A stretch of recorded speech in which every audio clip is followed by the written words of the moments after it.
no public funds were used for all my travels. I did not charge representation. I did not charge tickets.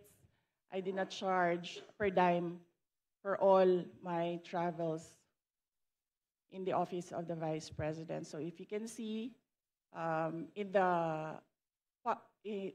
the breakdown of the budget of travel for Office of the Vice President, you can see that there was a zero amount for the Vice President.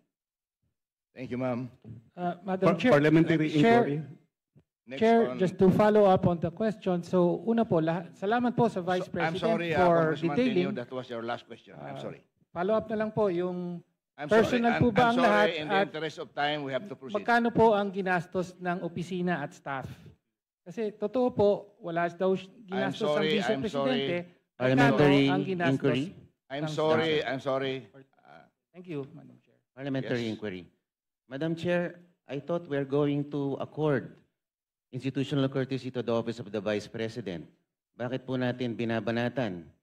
Bakit natin tatanungin? It's already settled that we're just giving Mr. two Chair, questions from the minority. Okay? Mr. Chair, hindi po, 5 minutes each.